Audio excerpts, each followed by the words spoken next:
You know, Republicans love to talk a big game about, defending Donald Trump, going out there and saying that, oh, the government's weaponized against him. Biden's persecuting his political enemies because he's, as Fox News called him, a wannabe dictator. But deep down, these Republicans know a dirty little secret, and their statements to the press are starting to show just how concerned they are about Donald Trump's ever-growing list of legal problems.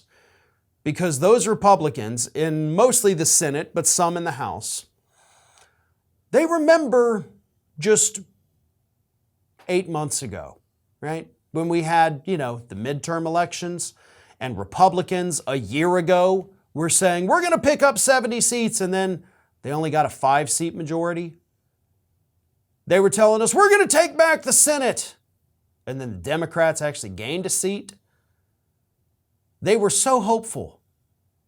So what happened between a year ago and 8 months ago? Donald Trump inserted himself more and more into those 2022 midterms. And his presence, along, of course, with the FBI siege of Mar-a-Lago last August, reminded people of how corrupt Donald Trump is. His rallies that he was doing for other candidates reminded people how crazy he is, which reminded them how crazy the Republican Party is. And it turned off a lot of voters. And that's why the Republicans had such a pathetic showing in 2022. But then there's also Republicans who remember the 2020 election and the 2018 election.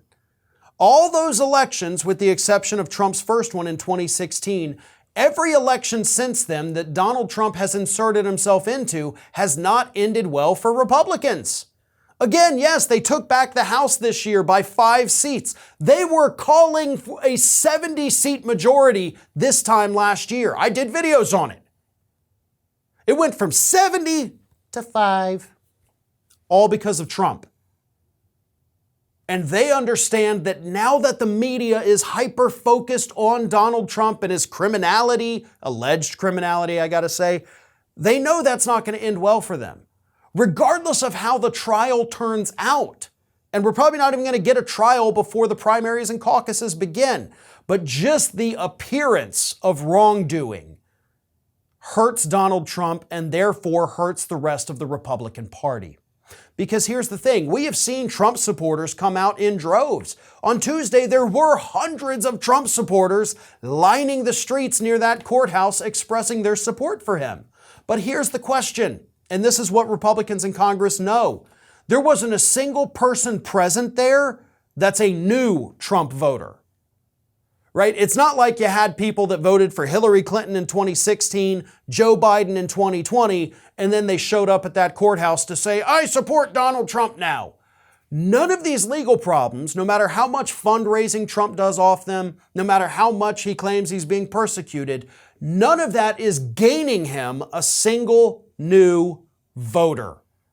And that is the fact that these Republicans in Congress understand.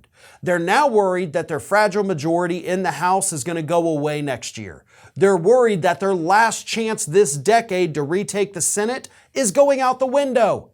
And it is. And just like the 3 elections before 2024, you can 100% pin this on Donald Trump.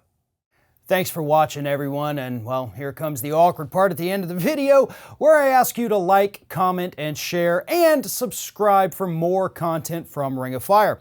Also, you should consider becoming a member for some exclusive content and perks, including early access videos and exclusive videos. Check out the link in the description.